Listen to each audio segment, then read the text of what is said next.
Voilà, bonjour à tous. Aujourd'hui, nous allons briser la tradition, hein, puisque voilà, un peu une tradition, on loue le Seigneur et puis on écoute la parole de Dieu, mais ça c'est une tradition qui vient un peu des cultes, hein, où on fait toujours comme ça.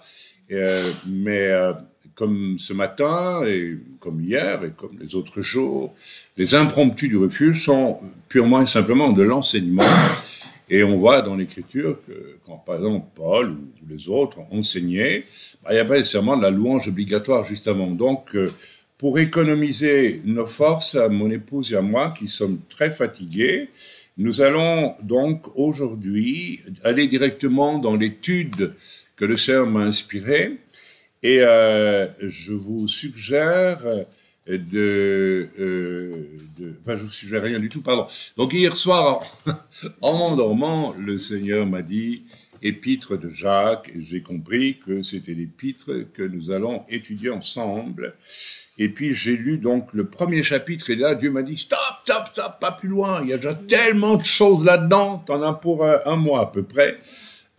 Oui, quand on va en profondeur, hein, ça creuse, ça creuse, ça creuse. Alors, puis le Seigneur m'a dit, bon, bah, tu arrêtes là, puis j'obéis. Hein. Et ce matin, au réveil, le Seigneur m'a dit la même chose, épître de Jacques. Et il m'a dit, stop, après le chapitre premier, et puis j'ai relu. Et le Seigneur m'a dit, tu t'arrêtes déjà au verset premier. Premier verset. Alors, on lit ensemble, chapitre 1, verset premier, et non pas le 2 ou le 3. Non, j'avais envie, hein, puis ça m'a dit, non, tu vas juste parler. Enfin, Jacques, serviteur de Dieu et du Seigneur Yeshua Mashiach, aux 12 tribus qui sont dans la dispersion, Shalom. Vous lisez salut, mais en fait c'est Shalom. D'accord? Bien, ok. Alors, ben, c'est tout. Voilà. Alors, mais c'est tout. Mais c'est déjà un petit peu, ça pose des questions. Enfin, moi, la première fois que j'ai lu ça, je dis, mais ça veut dire quoi?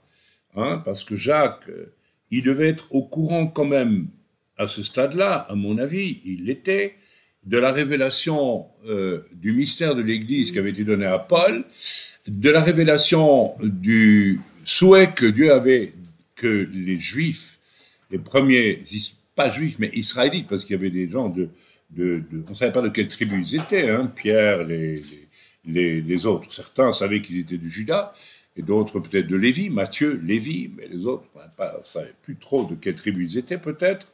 Quoique, non, ils devaient encore savoir, mais bref, passons. Alors, Jacques avait certainement reçu aussi la révélation suite au concile de Jérusalem, qui avait dit, voilà, nous n'imposerons pas aux goïms, aux non-israélites, au nom hébreu, pour prendre la terminologie la plus juste possible, nous n'imposerons pas le fait de se faire circoncire, de suivre toute la loi, etc., la cache-route, tout.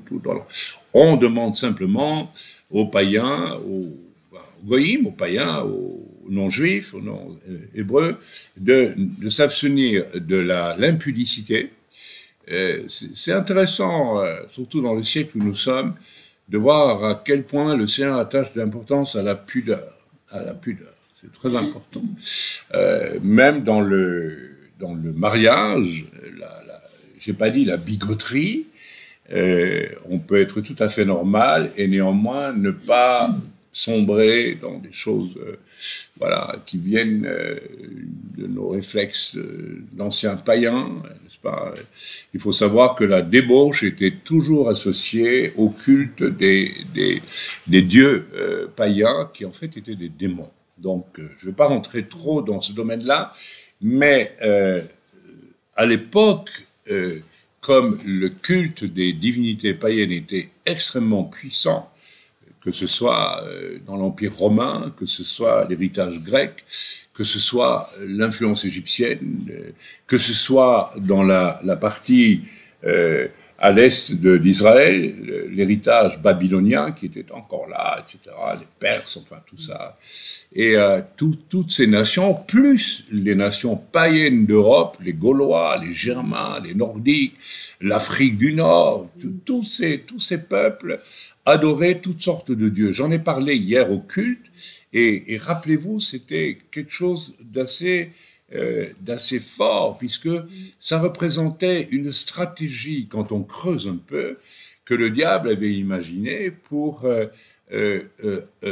aveugler les humains sur le fait d'un Dieu un. Il n'y a qu'un seul Dieu, hein? Même s'ils sont trois, mais ils sont un. Alors, en multipliant le nombre de dieux, d'une part, l'ennemi a tablé sur l'âme des peuples qui ne sont pas circoncis spirituellement et qui pensent que plus on a de dieux, plus on a le signe de la vraie religion. Puisque nous, on est riches, on a les Indiens, les Hindous, par exemple, les gens d'Inde ont, je crois, 1 million de dieux, quelque chose comme ça, je ne sais pas, où ils en inventent un tout, sans arrêt, voilà. Donc, ils sont persuadés qu'ils ont, puisqu'ils ont beaucoup de dieux, au suffrage universel, c'est eux les vainqueurs, hein, voilà, vous comprenez. Alors, non, mais ça s'appelle une guerre de la communication et de l'intox, dont le diable est le fin connaisseur, et d'ailleurs il est appelé le menteur, c'est pas par hasard. Donc on a vu hier, et c'est pourquoi les apôtres, on pourrait se poser la question, ils auraient pu insister sur d'autres choses, ils auraient pu dire abstenez-vous des cultes aux idoles.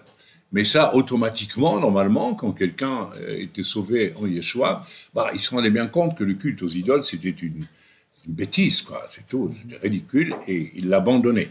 Mais les conséquences du culte aux idoles étaient la débauche. Il faut savoir, quand j'ai visité avec un pasteur français de Corse, il y a bien des années, la ville de Pompéi, près de Naples, j'étais écœuré de voir à quel point la débauche était omniprésente dans les peintures des maisons. C'était absolument normal de faire absolument n'importe quoi dans ce domaine-là.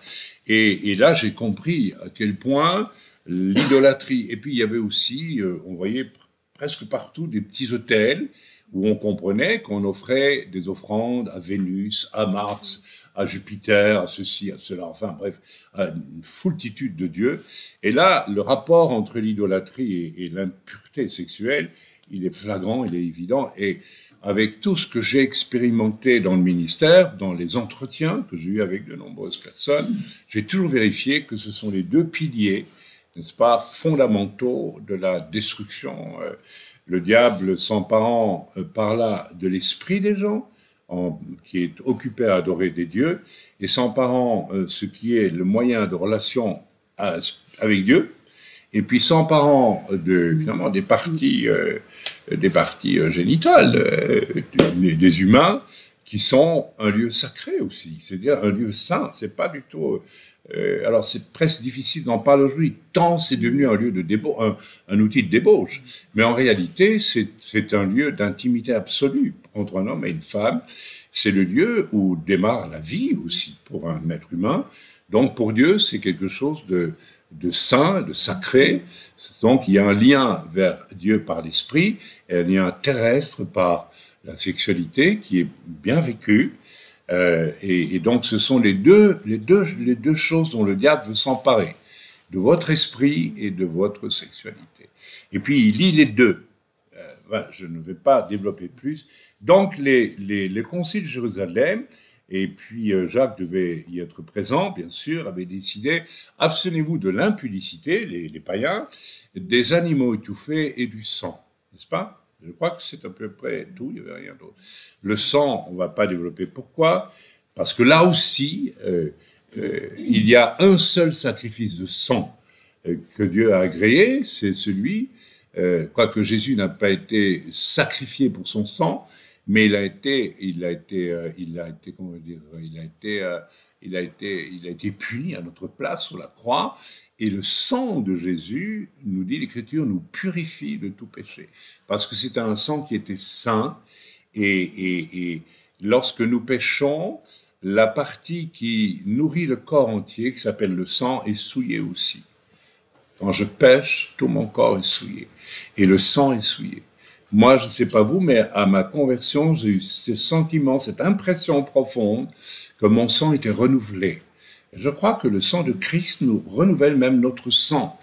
Oui, oui, oui, oui, non, non, mais c'est archi-biblique ce que je vous dis là. Il ne faut pas avoir peur de dire les choses de manière aussi forte que ça. Donc, dans ce domaine-là aussi, le diable avait inventé une foultitude de sacrifices, y compris humains, parmi les peuples païens. Les druides sacrifiaient des humains. Je suis désolé, les ancêtres des Bretons et des Français en général, il y avait des druides partout en France à l'époque, et il en est resté longtemps en Bretagne, et puis, bon, et puis les sorciers en Afrique le font, les satanistes le font, il y a des fleuves de sang d'animaux et humains qui ont coulé sur la planète. Et ça aussi, c'était une manière pour le diable de singer, de moquer le seul sacrifice qui allait venir, celui de Jésus, qui était le seul, qui était un sacrifice positif, puisqu'il nous sauve. Et les sacrifices répandus pour Satan, finalement, sur la planète, étaient une... Donc, les frères à Jérusalem vont dire « abstenez-vous du sang ». D'ailleurs, abstenez-vous aussi de tout ce qui touche au sang et qui ne serait pas... Alors voilà, vous mangez peut-être du boudin noir, mais vous ne savez pas si le paysan qui a fait le boudin noir avec du sang de porc ne l'a pas fait en priant la Vierge Marie, ou bien Saint machin, ou Saint truc. Donc ce sang est devenu... en plus, on ne touche pas au sang. Donc voilà, abstenez-vous du sang, abstenez-vous de l'impudicité et des animaux étouffés, parce que les animaux étouffés, d'abord c'est cruel, en plus ils gardent leur sang, donc vous mangez fatalement le sang. Donc c'est intéressant de voir que, voilà, donc voilà, j'ai fait un détour, hein, là, mais je reviens, rassurez-vous, au verset 1er. Jacques, serviteur de Dieu et du Seigneur Yeshua Mashiach, aux 12 tribus qui sont dans la liste version Shalom. Les 10 tribus. Jacques, alors je vais dire quelque chose que vous devez essayer de comprendre, a fini probablement comme Pierre, qui a eu plus de difficultés. Paul n'a pas eu de difficultés quand aller vers les païens. Il y a un moment dans le ministère de Paul, je n'ai pas eu le temps de faire la recherche, mais vous devez vous en souvenir, où Paul dit aux Juifs d'un certain endroit, puisque vous ne voulez pas entendre, nous irons vers les païens. Il le dit carrément, parce que Paul a reçu la révélation du mystère de l'Église. Il faut quand même se rendre compte que pour des Juifs, pendant des siècles, et puis il faut aussi prendre en compte la tradition juive qui remonte à Abraham. Le peuple juif en tant que tel a commencé à être nommé à partir de Yaakov, finalement, et ses 12 fils et les tribus. On peut dire que Moïse est un peu aussi l'initiateur, entre guillemets, politique du peuple d'Israël, puisqu'il reçoit la révélation que Dieu a choisi ce peuple, qu'il avait déjà choisi avant, hein, mais pour effectuer, pour recevoir la loi, etc., etc., etc. Donc, pour Jacques, Jacques a probablement mis du temps, et tous les disciples juifs à Jérusalem ont mis du temps pour accepter pleinement l'idée, parce qu'ils étaient tellement habitués, et en ça, ils obéissaient à Dieu. Paul obéissait aussi à la loi quand Paul était à Jérusalem. Il a donné des signes d'obéissance à la loi. Il a circoncis Timothée, je pense, qui était de père grec et de mère juive, parce qu'il savait qu'il y aurait du toin-toin avec les Juifs s'il arrivait avec Timothée pas circoncis. Paul a fait aussi un vœu à Jérusalem en se rasant les cheveux, et voilà, c'est quelque chose de complètement inscrit dans les rituels venus de la loi. Hein. Donc voilà. Donc voilà. Alors je suis pas en train de dire que Paul a renié la révélation qu'il a eue du mystère de l'Église. Je dis que il y a les deux tableaux quelque part, et il faut en tenir compte, et on va comprendre un peu plus loin pourquoi. Voilà, donc Jacques n'était peut-être pas vraiment encore ouvert suffisamment aux païens, et le salut en Yeshua n'était pour lui peut-être encore quelque part qu'une affaire juive. Je dis peut-être, on ne sait pas. On ne sait pas ce qu'il y avait vraiment dans la tête de Jacques, mais c'est certain qu'il a fallu du temps à tous les vrais pères de l'Église, qui étaient juifs, pas les pères de l'Église païens, hein, comme tous ceux qui viendront après, issus des nations, eh bien, il a fallu longtemps pour que cette idée que le salut était ouvert à tous les peuples, et pas qu'aux juifs, et qu'allais-je dire moi, et qu'on ne pouvait pas, on ne devait pas imposer aux païens la loi. Bien, ok. Alors, la cause de tout ça, c'est l'interdiction faite, par exemple, on va essayer un peu de décrypter ce qui se passait dans la tête d'un juif à l'époque. Quand même, l'interdiction faite à un juif de fréquenter des païens, n'est pas aux mœurs dissolues et adorateurs de dieux païens. Il faut quand même se rappeler de ça. Les juifs adoraient un dieu unique, hein, Yod He Vav He, et ils étaient entourés de nations païennes qui n'envoyaient pas, mais dont certains membres avaient compris intelligemment que leur foultitude de petits dieux était quelque chose qui ne tenait pas la route. Ils voyaient la superstition, ils voyaient tout ça donnait lieu à de la débauche. Il faut se rappeler qu'il y avait beaucoup de débauche dans les temples grecs et romains, par exemple, et probablement en Égypte aussi. Je n'ai pas fait d'études sur l'Égypte, mais j'imagine, et à Babylone aussi, il y avait ce qu'on appelait des prostituées sacrées, donc des filles qui étaient chargées de donner leur corps aux hommes qui venaient adorer le dieu machin, le dieu truc, et ils pensaient vraiment recevoir la force du dieu en couchant avec la prostituée sacrée. C'était ça qui se vivait. Je ne sais pas si on appelle ça les mystères. Hein, on parle des mystères d'Éleusis, les mystères, etc. Mais c'était toujours à base de débauche. Et quand j'étais en Amérique du Sud, il y a quelques années, au Mexique, avec un homme, que nous connaissons tous, eh bien, on nous a proposé de visiter une église comme ça, une église catholique, où se pratiquait l'idolâtrie de saints catholiques, mais qui en réalité, pour les Indiens, étaient des dieux indiens, auxquels ils avaient donné une figure de saint catholique, et qui pratiquaient la débauche dans l'église, dans l'idolâtrie de leurs dieux, leurs anciens dieux indiens. Et moi, personnellement, je m'étais refusé à rentrer dans cet endroit. Certains curieux, des chrétiens, ont été voir. Moi, je trouvais qu'on ne pouvait pas aller voir ça. Mais ça existe encore aujourd'hui. Voilà. Et la prostitution sacrée existe encore aujourd'hui. Il y en a encore des traces en Inde. Il y a des traces dans d'autres pays où la prostitution sacrée existe toujours. Voilà, j'ai donné des éléments de tout ça dans certains de mes livres. Vous n'avez qu'à lire mes livres, vous verrez que j'ai pas mal creusé toutes ces questions-là à travers mes livres. Donc il faut les lire un petit peu quand même. Hein.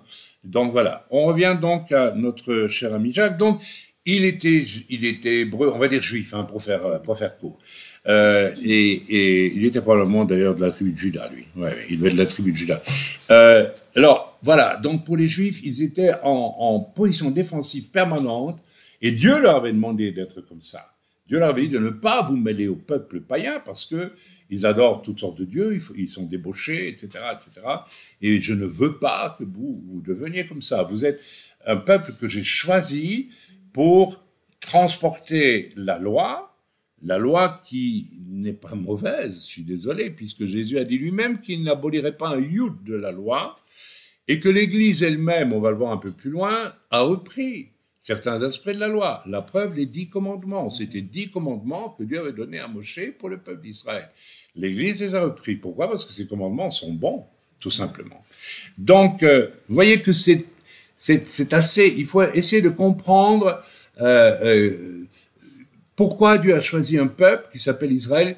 Et la question va être dans cette étude ce matin, est-ce que Dieu a rejeté Israël pour choisir exclusivement l'Église? Alors on va découvrir que non, c'est pas vrai du tout. Or l'Église a distribué cette doctrine, l'Église catholique en particulier, et aussi bien plus haut. Les premiers pères de l'Église qui n'étaient pas juifs ont presque immédiatement adopté ce point de vue, Dieu a rejeté les Juifs. Voilà. Et maintenant, c'est l'Église qui est le Vérus Israël, nouvel Israël. Ce qui est absolument faux et terrifiant, parce que ce n'était pas du tout la pensée de Dieu. Je dirais en parenthèse que Dieu serait quand même un Dieu un peu spécial, d'utiliser un peuple qu'il choisit pour révéler la loi au monde, pour amener un Messie qui va donner sa vie pour les Juifs et pour le monde, et puis après ça, Dieu se débarrasse des Juifs.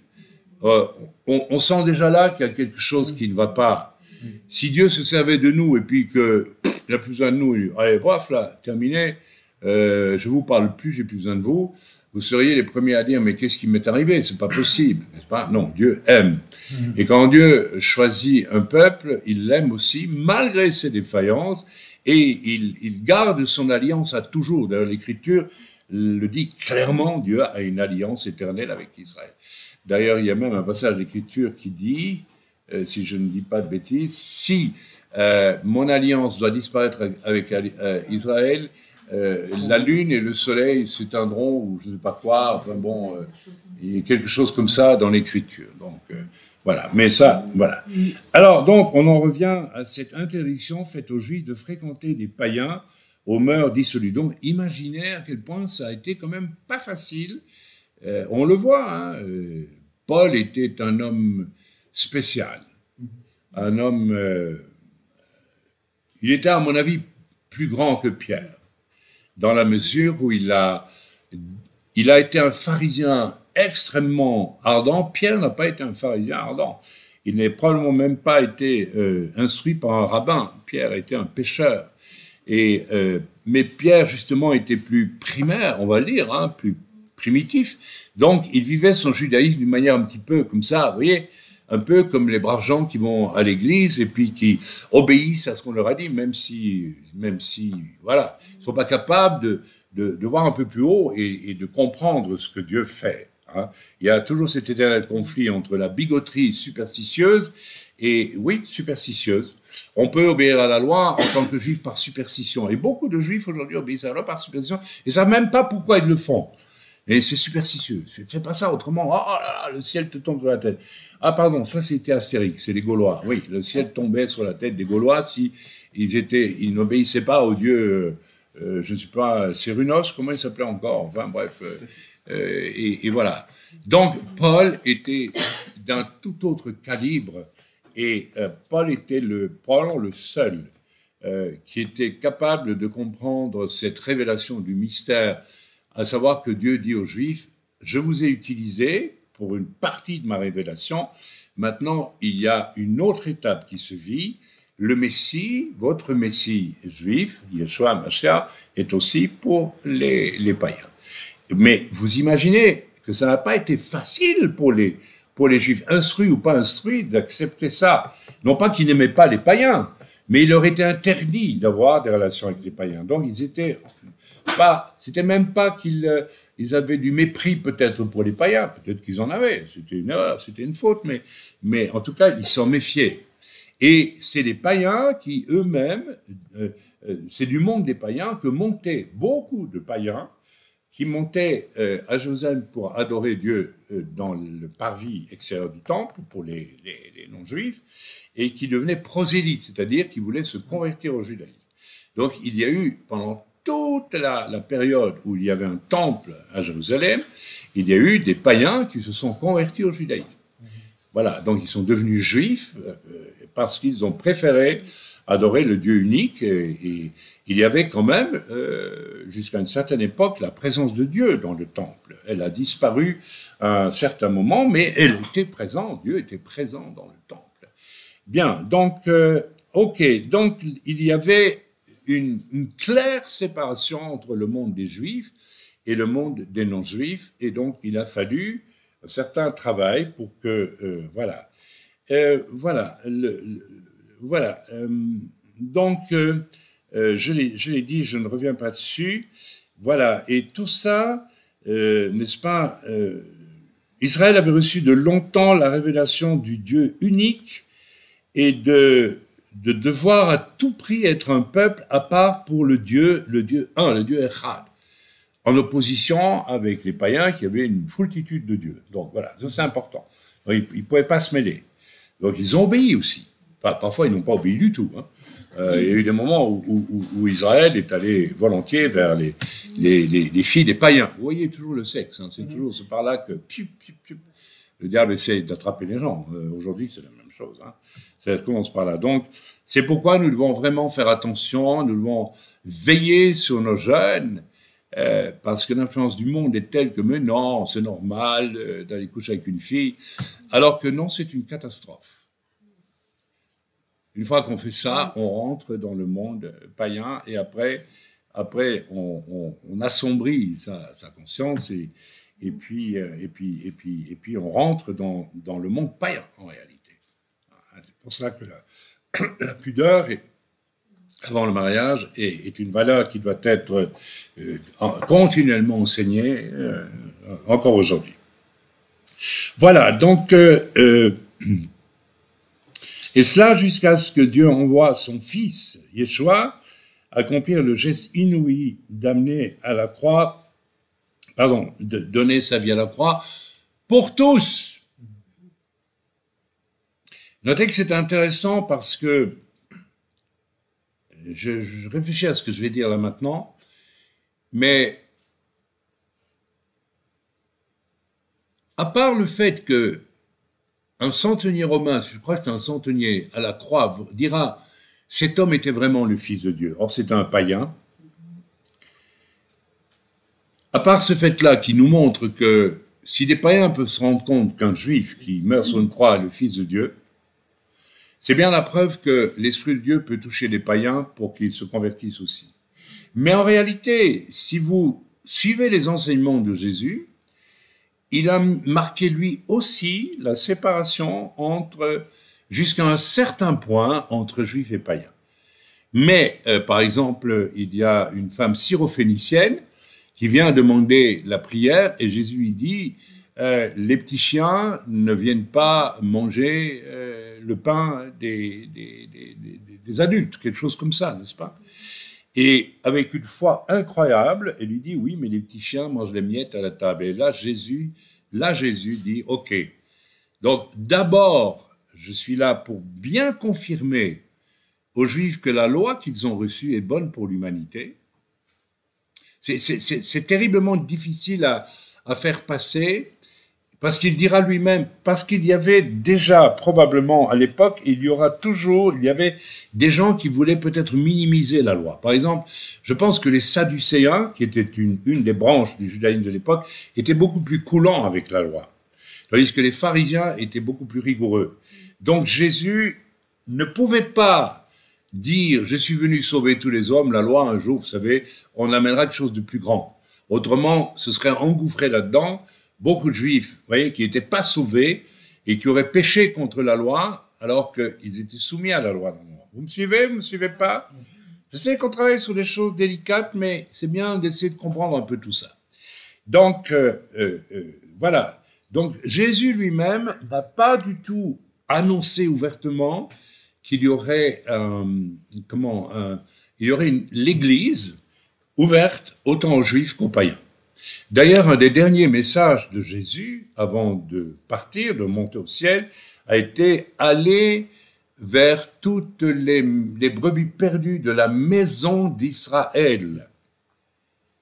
Et il ne dit pas « aller vers les goïms ». Donc, c'est significatif. C'est très important de cerner ces choses. Bien sûr, dans son cœur, Yeshua aimait autant les païens que les juifs. C'est évident, c'est sûr. Mais il était obligé, d'une certaine façon, pour ne pas ouvrir la brèche à un judaïsme relativisé, à une loi relativisée, parce que quand vous relativisez la loi, vous finissez par relativiser toute la loi. En réalité, lorsque l'Église catholique admet l'adoration de statues, d'images, ou chez les orthodoxes russes et ukrainiens, par exemple, ou ailleurs, ou grecs, on accepte l'idée de prier devant une icône que l'on n'a pas. Vous savez, de là, on peut découdre toute la loi. Quand on commence, en général, on découd tout. Voilà. Donc, vous avez compris, je crois, cette notion de peuple mis à part ne fut pas abrogée après que le mystère de l'Église fut révélé à un Hébreu notoire qui s'appelle Paul. Pas tout de suite, en tout cas. Ça s'est fait progressivement. On voit ça, puisqu'il y avait même des prédicateurs juifs qui parcouraient les églises du temps de Paul pour dire si ils avaient accepté Jésus, mais eux, ils étaient acharnés à continuer à pratiquer parfaitement la loi. Et donc, Paul va les contrer, dire non, vous n'avez pas à imposer. Et finalement, le concile de Jérusalem, c'est Pierre qui dira à Jérusalem, si nous qui n'avons pas été capables, et Pierre était probablement un de ceux qui a été le moins capable de respecter la loi, pour la simple raison qu'il n'était même pas enseigné par un rabbin, c'était un pécheur. Alors, il allait à la synagogue un peu comme Mémé va à l'église le dimanche pour la messe, quoi. Hein, c'est à peu près ça, quoi. Et il connaissait rien, Pierre. Désolé. Paul, c'est différent. Et donc, qu'est-ce que j'étais en train de vous dire? Je ne sais plus maintenant. Je sais qu'on travaille sur beaucoup de choses un peu subtiles, mais ainsi m'a dit le Seigneur de faire ce matin, alors j'obéis. Voilà. Voilà, donc ce besoin de la loi fut maintenu, et d'autant plus que beaucoup de Juifs étaient peu instruits même, et superstitieux. Plus ils étaient instruits, plus ils ont compris que, en étudiant les Écritures, en étudiant depuis Abel et son sacrifice d'un agneau, n'est-ce pas, jusqu'à tout ce que vous voulez, Abraham qui sacrifie son fils, et puis toutes les prophéties qui parlent du Messie, de souffrance, Ésaïe 56, et tout ce qui, enfin tout, il y a une foultitude de versets dans le Tanakh, dans les prophètes, dans la Torah, et dans Ktubim aussi, il y a une foule de versets qui, pour celui qui étudie, mais Pierre ne devait pas étudier beaucoup la Torah, ça j'en suis persuadé. Paul a étudié la Torah. Donc quelqu'un comme Paul a compris très vite que Jésus était l'accomplissement de la loi, était le Messie annoncé par les Écritures. Ok? Aujourd'hui, on retrouve la même chose, c'est beaucoup de Juifs. Si vous écoutez un peu, même les rabbins entre eux, ou bien à travers leur message parler du Messie, il y a une foultitude de Messie possibles et imaginables, hein, ou de notions du Messie. C'est un concept, ou c'est une personne uniquement humaine. Non, il y a quelque chose de divin. Et finalement, tout ça relève plus de la superstition que de la connaissance réelle des Écritures, qui sont tellement claires. Voilà, mais bon, alors on va pas... Donc, il a fallu du temps pour que les Juifs acceptent que les païens sont sauvés en Yeshua. Nous pouvons lire pour ça, par exemple, un passage dans 1 Pierre, au chapitre 2, donc c'est juste après l'épître de Jacques, ce fameux passage du chapitre 2 de Pierre, où Pierre, ayant compris, n'est-ce pas, la chose, pardonnez-moi, c'était après, oui, voilà, donc 1 Pierre, c'est la première épître de Pierre, donc juste après Jacques, hein, au chapitre 2, et du verset 7 à 10, voilà. Voilà, ok.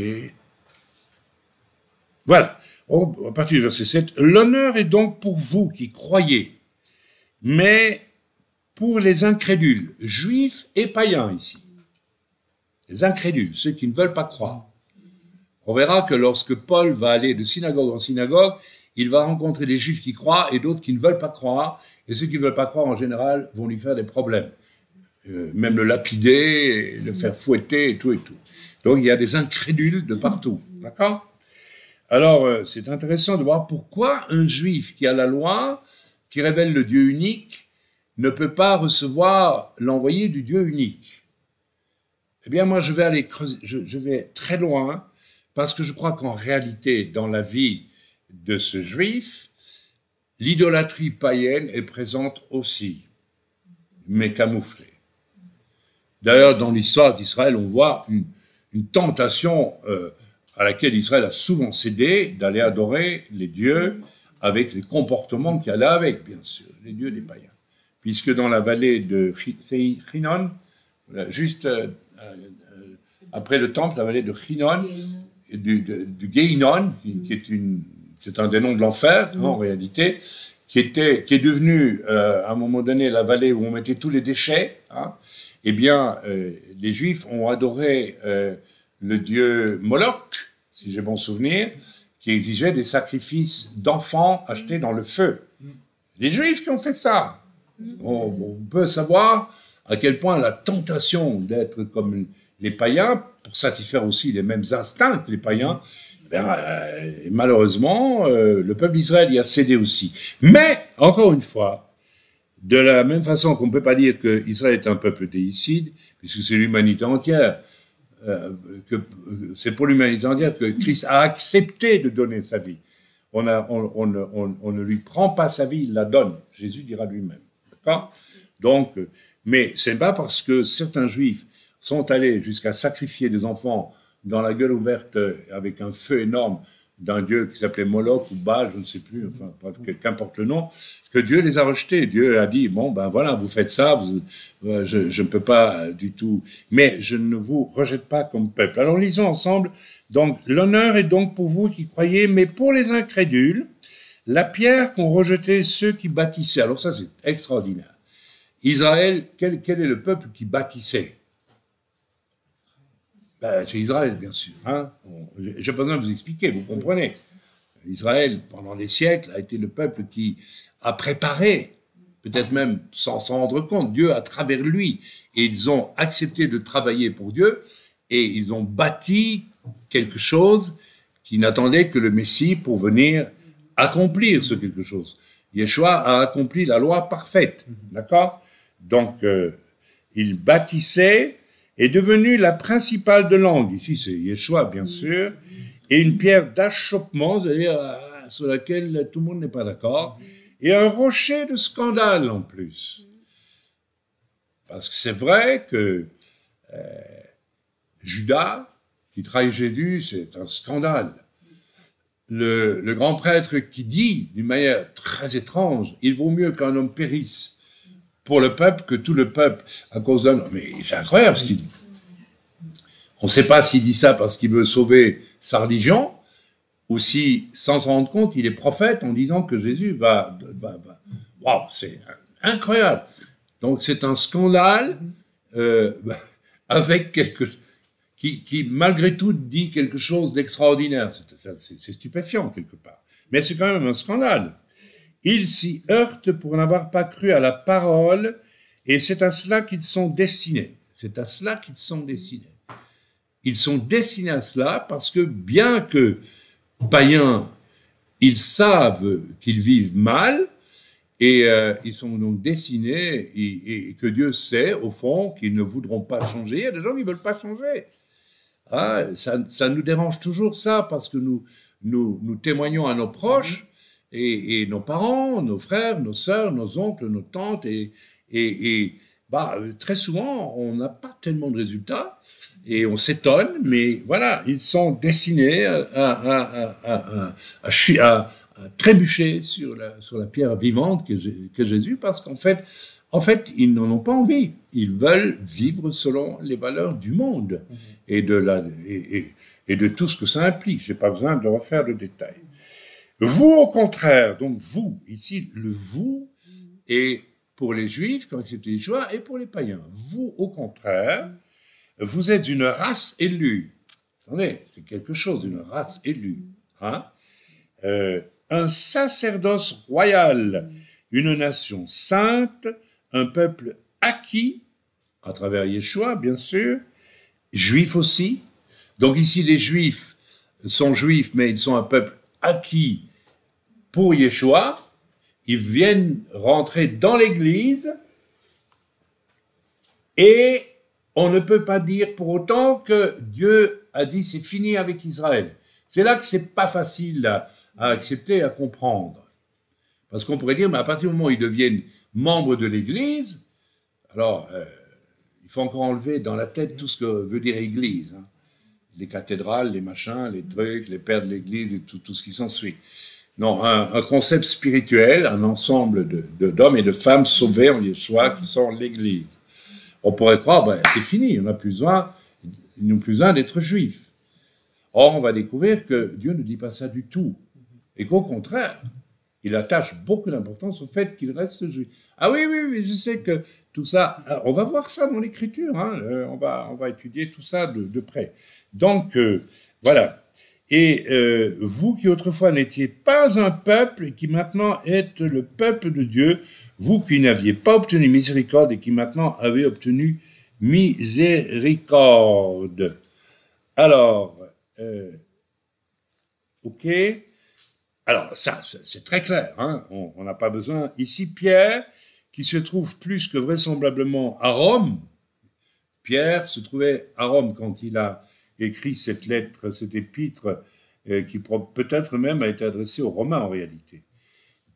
Pierre, apôtre de Yeshua Mashiach, à ceux qui sont étrangers et dispersés dans le Pont, la Galatie, la Cappadoce, l'Asie et la Bithynie, et qui sont élus selon la préscience de Dieu le Père par la sanctification de l'Esprit, afin qu'ils deviennent obéissants et qu'ils participent à l'aspersion du sang de Jésus-Christ, que la grâce et la paix vous soient multipliées. Alors c'est très... Au premier abord, quand on lit ça, on pourrait dire, mais on a l'impression qu'il s'adresse à des Juifs, en fait, en souhaitant qu'ils viennent tous au salut en Yeshua. Mais comme il est à Rome, c'est certain, et qu'il a dépassé le stade de croire qu'il y avait des Juifs qui devaient faire partie du peuple de Dieu, hein, pour des raisons historiques qu'on a déjà un peu développées. Il faut toujours se rappeler de ça. Hein. Et c'est pas du tout que les Juifs méprisaient les Goïms, mais ils avaient reçu l'ordre de Dieu d'être séparés des Goïms. Donc là, ici, Paul s'adresse bien sûr autant aux Juifs qu'aux païens. Voilà, donc ici Pierre se trouve à Rome, probablement. Il écrit ces mots non aux Juifs en particulier. Peut-être qu'il écrit aux Juifs, mais il écrit aussi à tous les disciples juifs et non-juifs qui professent l'élection du salut en Yeshua.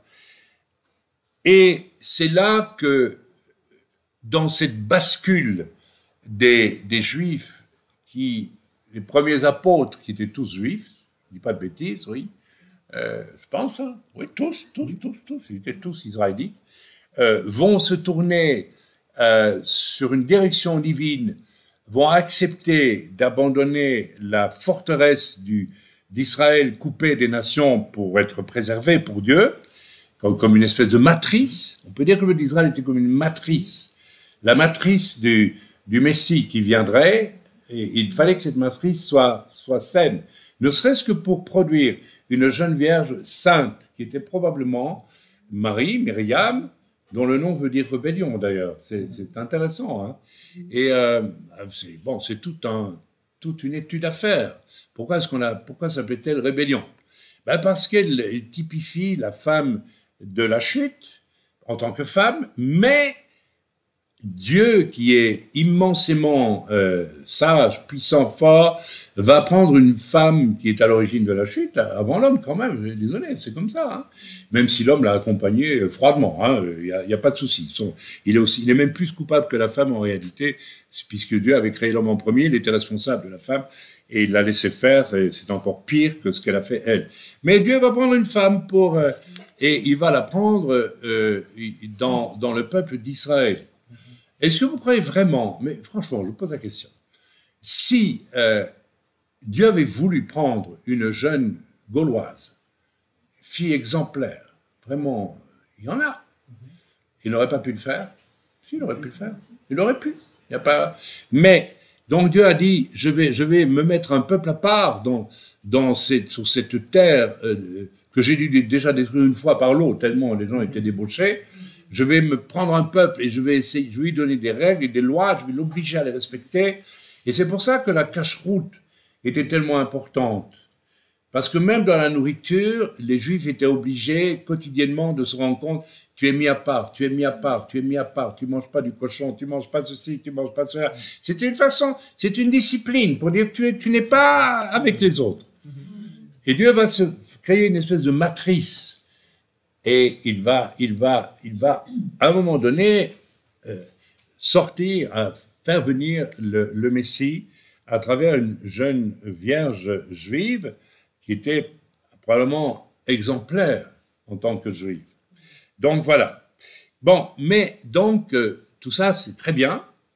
Et les premiers responsables de l'Église vont se tourner aussi vers les goïms, vont accepter que Paul et Pierre, qui étaient quand même les deux piliers apostoliques de l'époque, probablement ceux qui avaient le plus d'autorité, vont aller vers les païens et probablement que les autres, dont on connaît moins l'histoire, les autres, Philippe, Barthélemy, etc., sont allés, l'un est allé en Inde, je pense que c'est Thomas, si j'ai bon souvenir, c'est Thomas qui est allé en Inde, et dont on sait qu'il a évangélisé en Inde et qu'il a créé, parmi les Juifs, il y avait des Juifs en Inde, donc il est allé vers les Juifs d'Inde, il a fait comme Pierre, comme Paul, il allait à la synagogue d'abord annoncer, puisque le salut est d'abord pour les Juifs, dit l'Écriture, et puis pour les goïms. Là, c'est pas encore une préférence, c'est logique. Parce que pour se faire des alliés, pour évangéliser les païens, c'était bien plus intelligent de prendre des Juifs qui avaient étudié la Torah et pouvaient démontrer à n'importe qui que Jésus était le Messie pour toute l'humanité, tandis qu'un païen qui adorait le dieu machin truc et qui vivait dans la débauche ou dans toutes sortes d'idolâtries, n'avait aucune base pour enseigner. Donc, il allait... Vous voyez que tout ça est logique, n'est-ce pas? Il faut comprendre.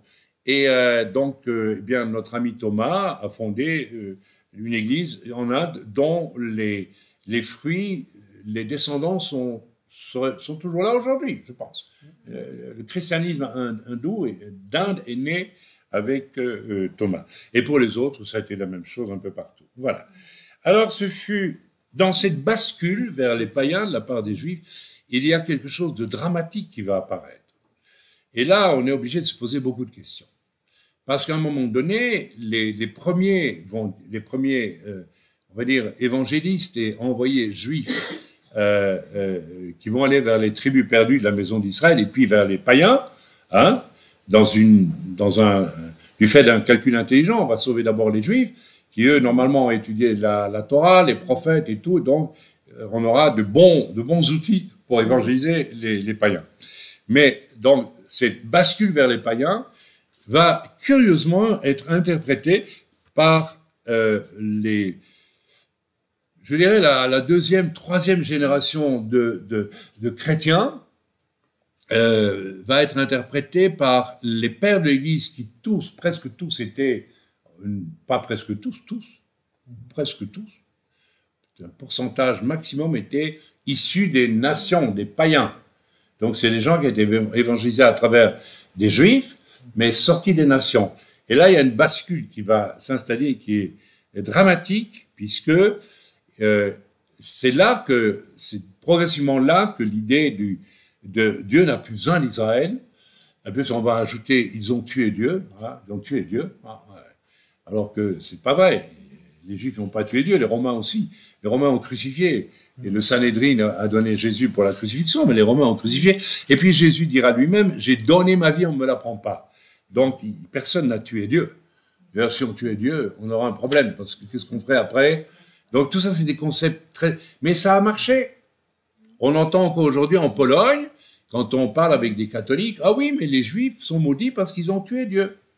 C'est même un idiocisme, c'est idiot de dire qu'on tue Dieu.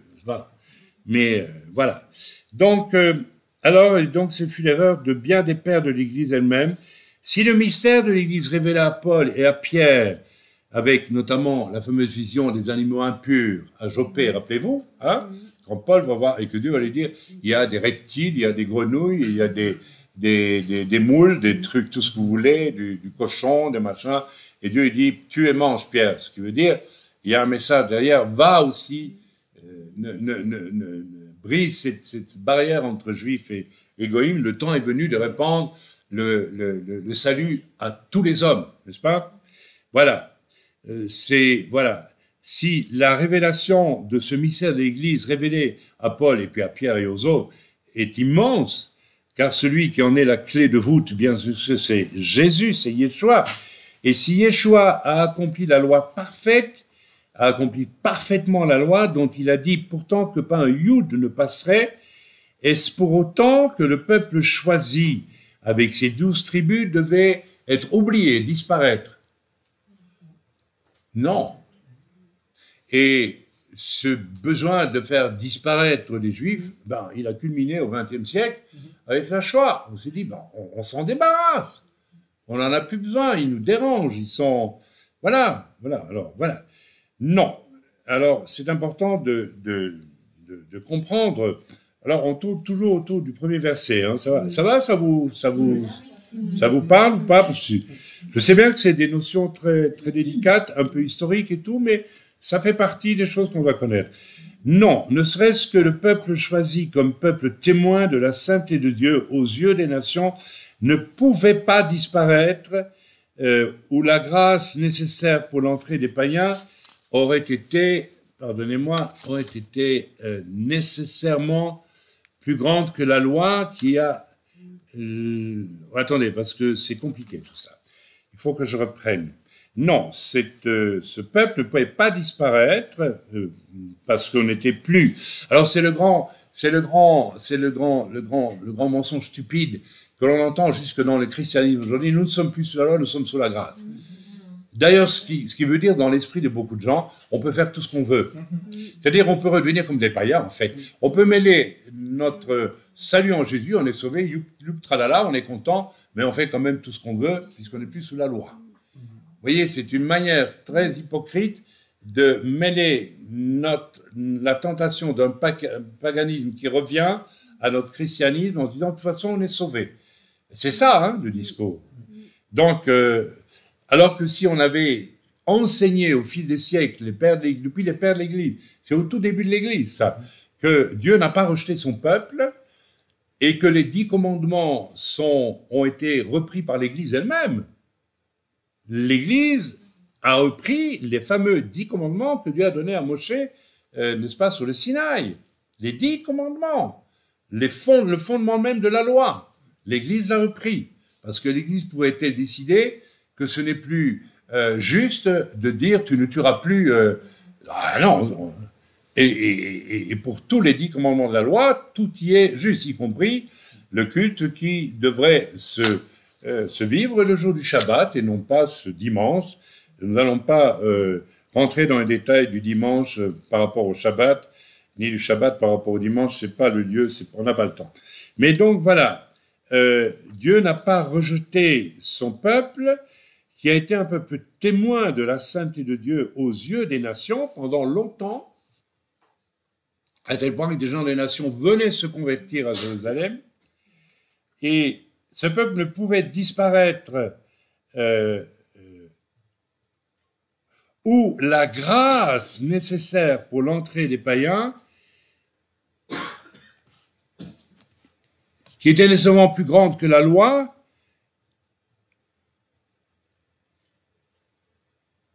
qui a un caractère universel, la loi a un caractère universel, était donnée pour, dans un premier temps, de l'économie du plan de Dieu, pour la planète entière, en vue de favoriser une nation, un peuple, pour le déclarer un peuple saint, parce qu'il respecte la loi. Un peuple tiré et séparé des peuples païens. Abraham, qui est le père physique de l'Église, mais à qui Dieu a promis une postérité dont on comprend très vite qu'il va au-delà des Hébreux, hein, on a tous compris ça, eh bien, Abraham venait d'un endroit, Ur en Chaldée, des Chaldéens étaient des païens. Donc même génétiquement, les Juifs descendent de Chaldéens par Abraham. Mais Abraham s'est extrait du monde païen, et on voit là le début d'un travail de Dieu pour se choisir une matrice, un peuple qu'il va mettre à part des nations pour pouvoir donner le Messie à ce peuple et aux nations. Voilà, on a compris, je pense. Annoncer que la loi sans la grâce pour tous devenait un piège, oui, annoncer que la loi sans la grâce pour tous devenait un piège, était ce qui devait être dit, mais rejeter définitivement le peuple qui avait été l'outil de Dieu pour introduire dans l'humanité païenne la notion d'un peuple mis à part pour Dieu, ça, c'était à proscrire. Est-ce que je me fais comprendre? Pas, j'ai l'impression que pas. C'est un peu compliqué. Je vais essayer de... Voilà. Rappelle comme l'Église est aussi un peuple mis à part pour Dieu. Juifs et païens ensemble. OK? Dieu... Alors, maintenant, si on veut ajouter un argument quand même au fait que Dieu n'a pas rejeté le peuple juif, avec lequel il a une alliance, c'est que Dieu n'est pas injuste. Et l'absence de mémoire, de cœur de Dieu ne fait pas partie du cœur de Dieu. C'est ce que j'ai dit tantôt, si Dieu avait estimé que, voilà, je me suis servi du peuple juif pour une grande étape de l'histoire de l'humanité, maintenant, on n'est plus sous la loi, c'est fini, et on n'est plus sous la loi, c'est vrai. Mais on est sous la grâce qui me permet d'accomplir la loi. Donc la loi n'est pas abrogée. Donc le peuple d'Israël, qui est le témoin de la loi, ne peut pas être abrogé non plus. Et la suite de nos lectures va nous montrer que ce peuple ne peut pas être abrogé. Amen. Alors, c'est la raison pour laquelle l'Écriture ne cesse de nous dire l'affection, l'amour, la pérennité de l'alliance spirituelle et de cœur de Dieu avec et pour Israël. Voilà, et que Dieu, par exemple, en Ézéchiel 37, nous allons lire Ézéchiel 37 ensemble. Alors, c'est un passage, mais parmi tant d'autres dans l'Écriture, on pourrait passer presque une année à lire tout ce qui, dans les prophètes, nous parle de l'affection, de l'amour que Dieu a pour Israël, y compris pour aujourd'hui, où certaines prophéties s'accomplissent aujourd'hui depuis la naissance d'Israël, hein, les prophéties qui annoncent que le pays reverdira, etc., etc., etc., alors que pendant, on va dire, 1100 ans à peu près, 1200 ans, le pays a été transformé en désert complet, hein, complet. Mais donc, Dieu avait prophétisé que les Juifs reviendraient, etc., etc., etc. Alors, lisons ensemble ce fameux chapitre 37, verset 15 à verset dans Ézéchiel. Où est-ce que j'ai ça, moi? 37, 15. La parole de l'Éternel me fut adressée en ces mots. Et toi, fils de l'homme. Alors, attention, Ézéchiel, c'est bien avant Jésus. Hein. Ézéchiel prophétise pour bien après Jésus. Et il prophétise quoi? Il prophétise quelque chose qui a trait à toute la maison d'Israël. La maison d'Israël a été séparée en deux. Après Salomon, rappelez-vous. Il y a le royaume de Juda, au sud, et avec Jérusalem comme capitale, et le royaume du nord, c'était Éphraïm et les tribus dites perdues, les 10 tribus, n'est-ce pas? Et Dieu a, et c'est très mystérieux aussi, il y a tout un mystère, on pourrait développer ça, je l'ai déjà fait par le passé, je vous ai donné des études là-dessus. Dieu a renié les 10 tribus, a dit c'est fini, vous n'êtes plus mon peuple, mais en réalité, il les a envoyés par les nations, il a dit, vous oublierez même que vous êtes des descendants du peuple d'Israël. Or ici, très étrangement, alors il y aurait une étude très, très poussée à faire autour de cette dispersion des tribus perdues, qui réapparaissent bizarrement un peu partout aujourd'hui. Un peu partout, les descendants des tribus perdues. Même en Afrique, il y en a. Et ce sont vraiment les descendants de tribus perdues. Il n'y a pas que les Éthiopiens, il y en a d'autres. Alors, tout ça, ça pose des grandes questions, bien sûr. La parole de l'Éternel me fut adressée en ces mots, « Et toi, fils de l'homme, prends une pièce de bois et écris dessus pour Juda. » Juda, c'était le royaume du sud, avec Jérusalem comme la tribu de Juda, avec Benjamin qui lui était associé, et quelques membres de tribus perdues qui n'ont pas été dispersés parce qu'ils se sont réfugiés dans Juda. Et ils sont venus. Alors certains disent que la prophétie ici ne s'adresse qu'aux descendants de tribus perdues qui se sont mêlés à Juda au moment de la séparation des deux royaumes, n'est-ce pas? Je ne le pense pas. Je pense que Dieu a dispersé dans les nations toutes ces tribus, la grande majeure partie de ces tribus, et on voit aujourd'hui de manière très claire que, eh bien, elles réapparaissent un peu partout. Voilà. Il y a tout un mouvement qu'on appelle les Éphraïmites, et il faut prendre ça au sérieux. C'est trop vite dit, non, ça c'est pas de Dieu, c'est plus que troublant. Voilà, donc je vais pas rentrer dans les détails de tout ça, mais Ézéchiel prophétise, il dit voilà, prend une autre pièce de bois et écrit dessus pour Joseph, bois d'Éphraïm et de toute la maison d'Israël qui lui est associée. Ici, le deuxième bois, c'est pour les tribus perdues. N'est-ce pas? On a compris. Et il dit ici, il prophétise, et inscrit le nom d'Éphraïm pour Joseph, bois d'Éphraïm. Joseph, c'est le père d'Éphraïm et aussi de Manassé. Et on englobe généralement les tribus perdues dans Éphraïm. C'est une manière de voir les choses. Amen. Et il dit, voilà, la maison d'Israël, il dit, écrit pour Joseph, bois d'Éphraïm et de toute la maison d'Israël qui lui est associée. À votre avis, s'il parle de toute la maison d'Israël, donc des tribus perdues, est-ce que c'est seulement les quelques membres de tribus éphraïmites qui ont joint Jérusalem, ou est-ce que c'est tous les descendants des tribus perdues? Pour moi, c'est tous les descendants. Et ça, c'est rien que ça. Attendez, comment osons-nous dire? Alors Ézéchiel va prophétiser, c'est une énorme partie vous devez les lire, des prophéties d'Ézéchiel qui va dire que Dieu va ramener la fameuse prophétie des ossements desséchés au chapitre 36, et là, c'est très explicite. Hein. Il est devant une vallée d'os desséchés, et il voit que Dieu ramène des nerfs, des muscles, et puis de la chair. Ça veut dire quoi? Un peuple qui était perdu est en train de renaître. Waouh! C'est pas seulement les quelques juifs, les quelques membres des tribus perdues qui se sont joints à Juda, n'est-ce pas? Non, c'est ici le chapitre 37 36 est très clair. Voilà. Et toi, fils de l'homme, peuple, prophétise sur les montagnes d'Israël. Les montagnes d'Israël. Israël, c'était les tribus perdues. C'est pas Juda. Attention, hein. Quand on parle d'Israël dans la Bible, généralement, c'est toujours les tribus, le royaume du Nord, n'est-ce pas? Les montagnes d'Israël. Tu diras, montagnes d'Israël, écoutez la parole, etc. Ah ben non, c'est pas ça. C'est 30. 37. Ah, c'est 37. Ah pardon, je me suis trompé. C'est 37, voilà. Oui, donc la vision des ossements. Mais déjà, dans le chapitre 36, voilà, il prophétise que ces hauteurs antiques sont devenues notre propriété, disait Zémni.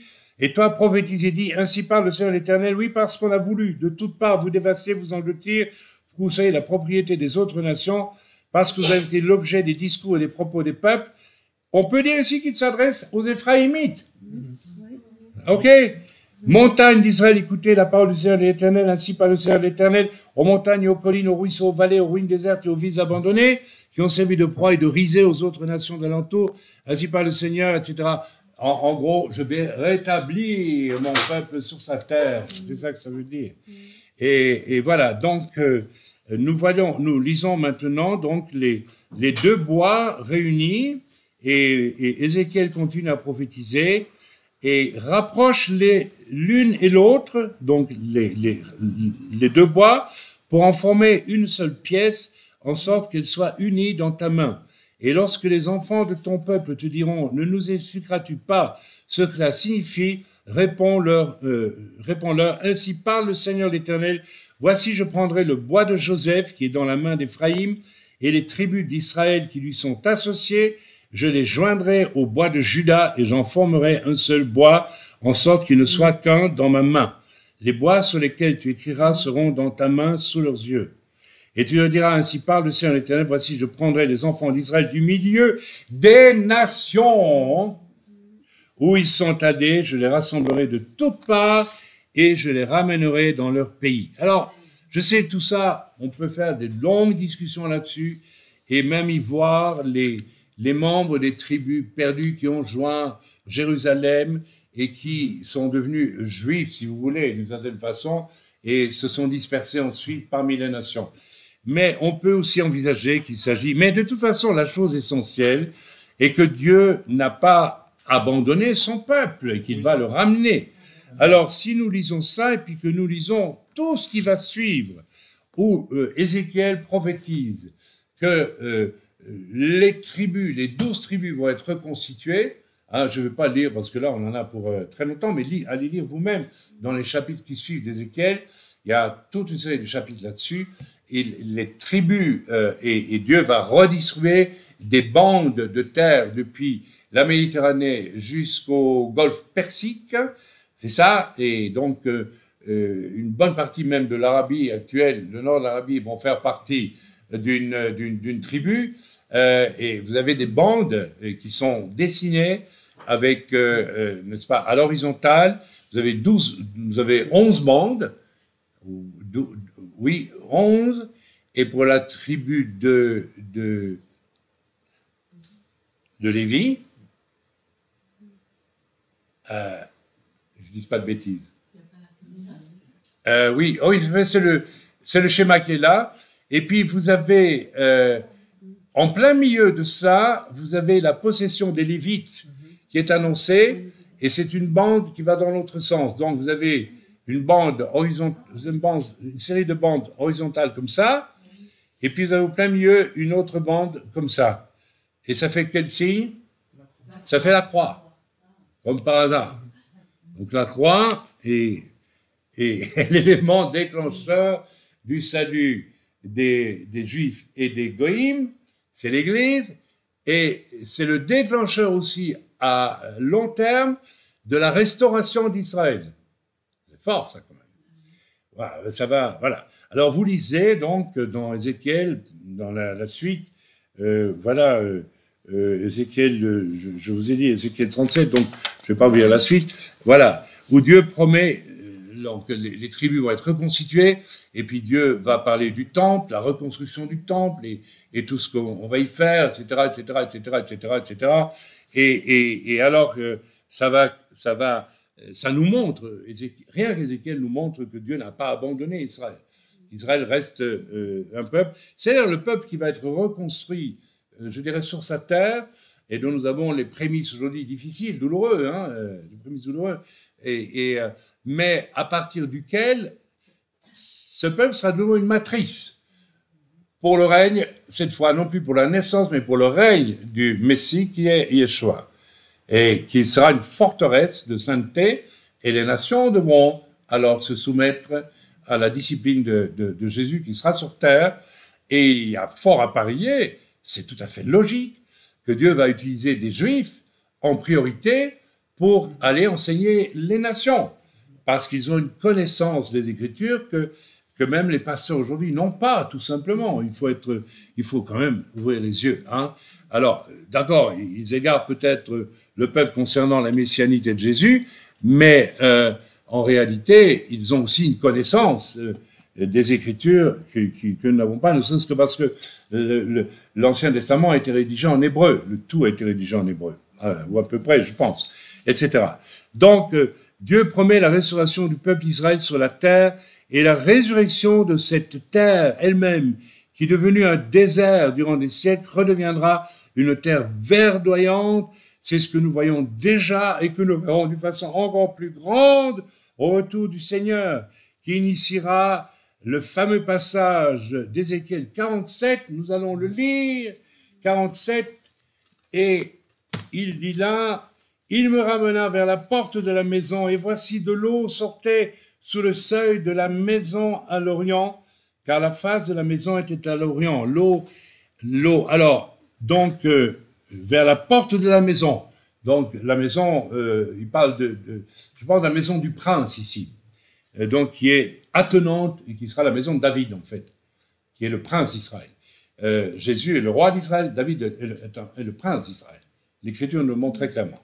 Donc David revient avec Yeshua et tous les saints, et il a sa maison à lui, qui est attenante au temple. Et l'Écriture nous montre que une source d'eau va sortir probablement devant, ou voilà, c'est extraordinairement symbolique d'ailleurs, extraordinaire. C'est une récompense que Dieu fait au roi David, parce qu'il a été un homme selon le cœur de Dieu. Et cette eau va jaillir. Alors, on sait aujourd'hui qu'il y a à une grande profondeur d'ailleurs, il y a une réserve d'eau inouïe, une nappe phréatique qui est, je crois, sous le temple, l'emplacement du temple actuel, donc le Harabait, que les musulmans appellent j'ai oublié maintenant, comment déjà, allez, comment ils appellent ça, enfin bref, le lieu de la mosquée, quoi. Je perds la mémoire, c'est terrible. Il y a donc une réserve d'eau qui serait l'équivalent d'un État américain, tellement elle est grande. Et un tremblement de terre, il y aura un tremblement de terre puisque au retour du Seigneur, la montagne qui est derrière le temple et qui est le mont des Oliviers, n'est-ce pas, où les catholiques ont construit au sommet une église qui va tomber dans le gouffre quand ça va s'ouvrir. Moi, je n'avais jamais été construit une église là au-dessus. Quand je lis les Écritures, je dis ça va s'ouvrir complètement et l'eau qui va jaillir de la maison du temple va aller, n'est-ce pas, s'engouffrer d'une part vers la Méditerranée pour aller irriguer vraiment les terres par là, et ensuite d'un autre côté va descendre vers le sud, vers la mer Morte, dans la grande descente que l'on voit aujourd'hui avec une autoroute fabuleuse et très large qui n'existait pas quand je visitais Israël la première fois. Il y avait une petite route à 2 voies, il n'y avait rien d'autre. Mais maintenant, c'est quand même étonnant qu'on a fait une autoroute tellement large. Moi, je vous dis, quand on lit la description du fleuve qui va couler, il fallait vraiment un lit énorme. Alors, on lit ensemble. Voilà, il me conduisit par le chemin de la porte septentrionale et il me fit faire le tour extérieur de la porte d'entrée. Voici l'eau coulait du côté droit. Lorsque l'homme s'avança vers l'Orient, il avait dans la main un corps d'eau, etc., etc. Et alors, voilà. Et donc, et cette eau coulera, on va vers le district oriental et descendra dans la plaine et entrera dans la mer. Lorsqu'elle sera jetée dans la mer, les eaux de la mer deviendront saines. La mer morte. Pour assainir la mer morte, il en faut de l'eau. Mais c'est aussi une image. La mer morte est le lieu le plus bas de la terre. C'est le lieu qui a été le plus maudit de la terre, puisque c'est le lieu de la destruction de Sodome et Gomorrhe. Et il n'y a que du sel. Rappelez-vous la statue de sel de la femme de Lot. Le sel ici étant quelque chose. Ah, tu veux pas de moi? Ben, je vais te sanctifier malgré toi d'une certaine façon. Je vais te transformer en statue de sel. Comme ça, tu n'oublieras jamais que tu devais être le sel de la terre et tu n'as pas voulu l'être.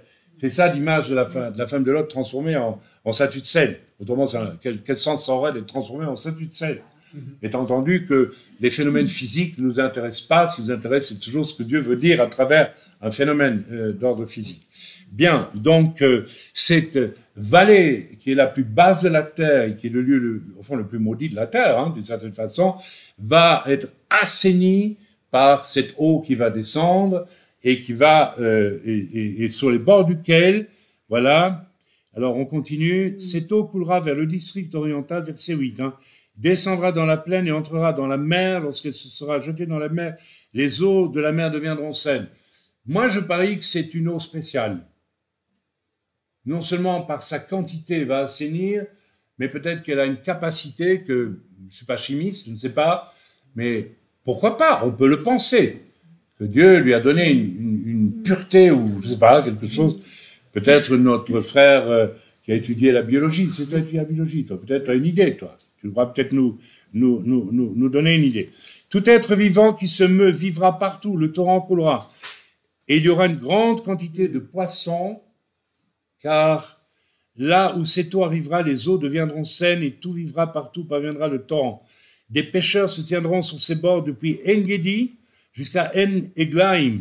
Je ne situe pas En-Eglaim, mais En-Gedi, je sais où c'est. C'est là où il y a la fameuse chute d'eau où David, n'est-ce pas, s'est réfugié pendant qu'il fouillait le roi Saül. Bon, alors, c'est une région, quand vous la visitez en voiture aujourd'hui, ou à pied, comme vous voulez, ou en bicyclette, pourquoi pas, faites ce que vous voulez, eh bien, il n'y a rien. Il n'y a pas un arbre, il n'y a rien du tout. Il n'y a même pas un petit acacia, il n'y a rien. C'est des rocs, c'est sec, il n'y a rien du tout. Et voilà, imaginez un peu qu'on va pêcher des poissons tant qu'on en veut sur le bord de cette rivière. Et en plus, jusqu'à Eglaïm, on étendra, il y aura des poissons de diverses espèces, comme les poissons de la grande mer, et ils seront très nombreux, etc., etc., etc. Et alors, sur le torrent, sur ses bords, de chaque côté, croîtront toutes sortes d'arbres fruitiers. Waouh, en plus, toutes sortes d'arbres fruitiers. Tout ça pour qui? Pour les descendants de catholiques, de protestants, d'évangéliques, de mormons et tout. Non! Ben, d'abord pour Israël. Je suis désolé pour les tribus qui seront revenues et qui seront reconstituées. Et sur le torrent, etc., leur feuillage ne se flétrira point. Waouh! Des arbres qui portent du fruit et dont le feuillage se flétrira point. Moi, je crois qu'il y a l'oranger et le citronnier. Je crois que quand même les feuilles tombent à un moment donné. Hein. Mais ici, vraiment des arbres spéciaux quand même. Très particuliers. Alors, on verra comment ça se réalisera. Et leurs fruits n'auront point de fin. Ils mûriront tous les mois parce que les eaux sortiront du sanctuaire. Et alors, attendez, leurs fruits serviront de nourriture et leurs feuilles de remède.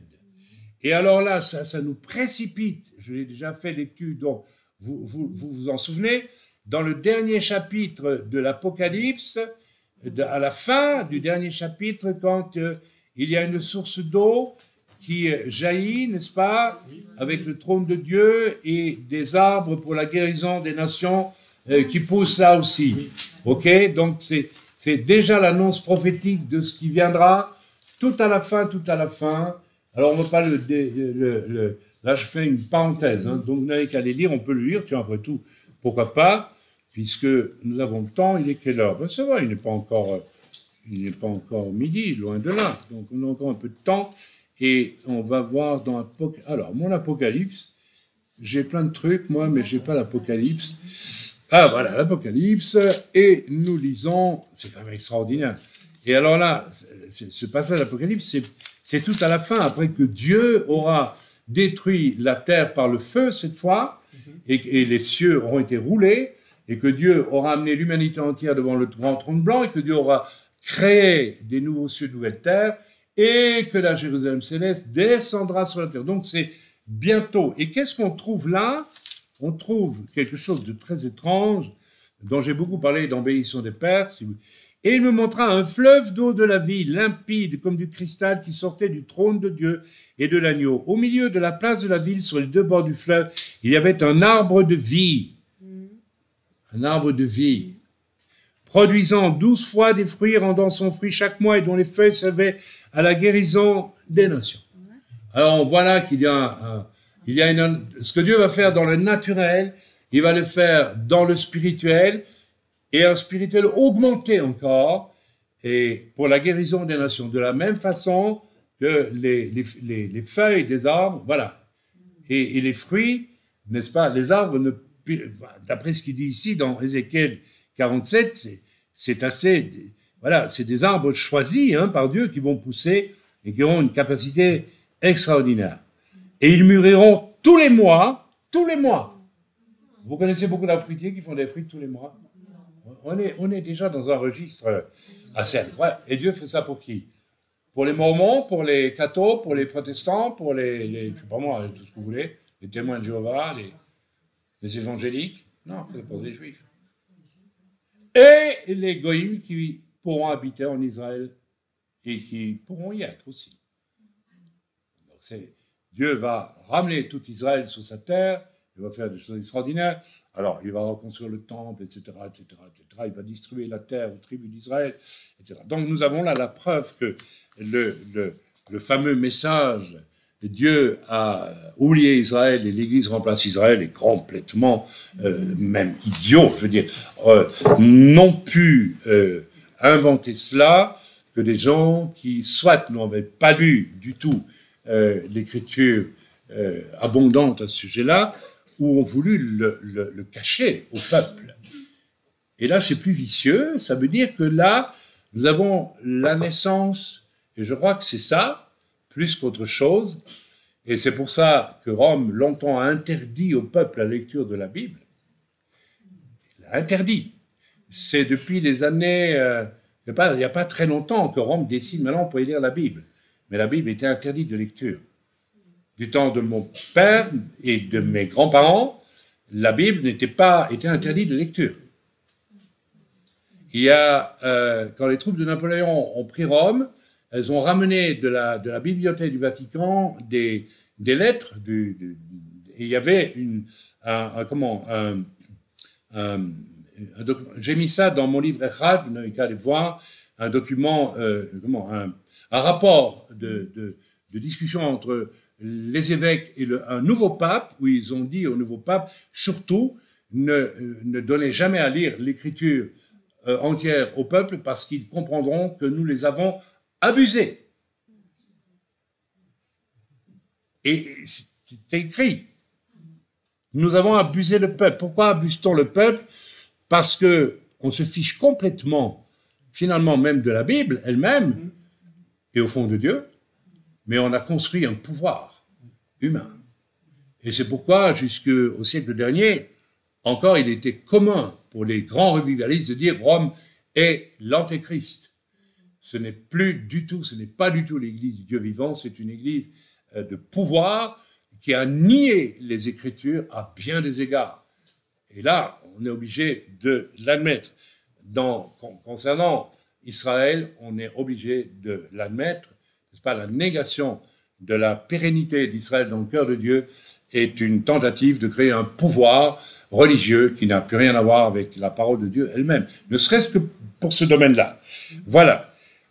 Ok, je pense que j'ai... Voilà. Donc, dans la foulée d'Ézéchiel 37, que vous pouvez lire, vous pouvez lire tous les chapitres suivants.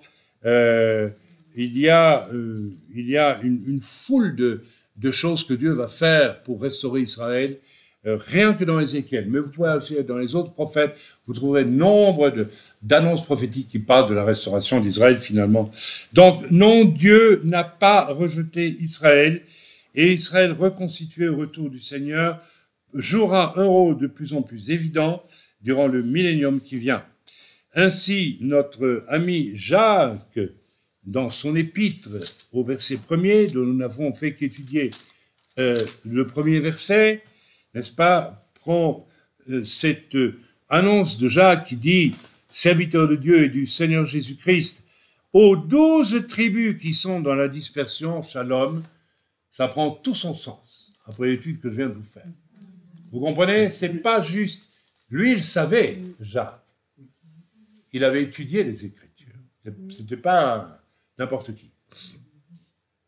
Donc, quand il dit ça, Jacques, il dit tout ce que je viens de vous dire et que je vous ai même pas dit et qui se trouve dans l'Écriture concernant la restauration d'Israël.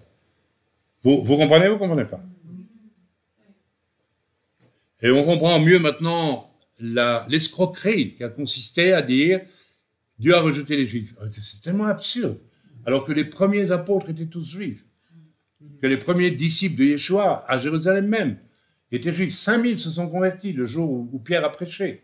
Il y avait des souverains sacrificateurs qui se sont convertis, etc. Et non. Beaucoup, la première église était juive à 100%, et il y en avait beaucoup. OK? Et cette institution du Vérus Israël, c'est-à-dire c'est nous les païens maintenant qui sommes le véritable peuple de Dieu, est une escroquerie abondante et terrifiante qu'il faut pouvoir regarder en face et dont il faut traquer les petits-enfants dans la pensée de beaucoup de chrétiens aujourd'hui. Ça reste valable. Et c'est pourquoi j'ai presque envie de me mettre une kippa sur la tête. C'est pas pour faire le malin, mais c'est pour dire, voilà, Am Israël Chai, le peuple d'Israël vivra. Que ça nous plaise, que ça plaise ou non à certains. Voilà, on va s'arrêter là. C'était un peu spécial ce matin, mais j'ai essayé de vous sensibiliser à des notions qu'il faut connaître et qu'il faut creuser et commencer à étudier la Bible pour essayer de faire votre propre petit livre d'histoire des choses selon le plan de Dieu. Dieu se choisit un peuple à qui il commande de se couper des nations parce que les nations sont remplies de corruption, d'impureté, d'idolâtrie, etc., etc.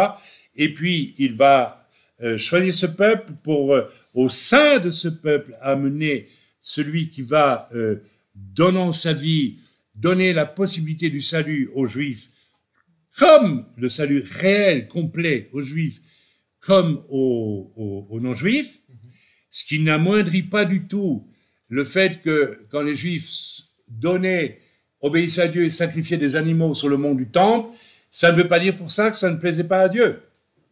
Bien qu'il y a des jours, des moments où Dieu dira j'en ai marre de vos sacrifices, parce que vous êtes des hypocrites finis. Mais voilà. Donc Dieu a voulu que les Juifs sacrifiassent des animaux au moment du temple parce que c'était un rituel qui parlait d'un autre sacrifice de sang qui pourrait. Donc c'est tellement pédagogique.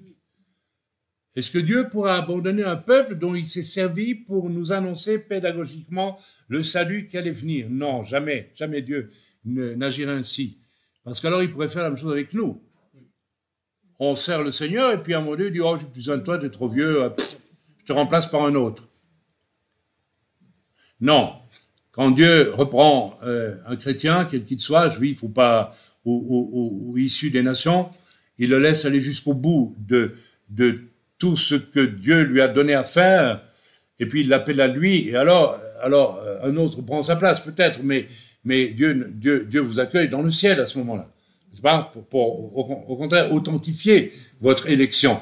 Donc l'élection d'Israël doit être authentifiée aussi, et elle est authentifiée de manière évidente par la parole de Dieu. Voilà, nous allons rester là, et nous allons arrêter l'enregistrement, et puis voilà, nous passerons peut-être aux questions-réponses entre nous.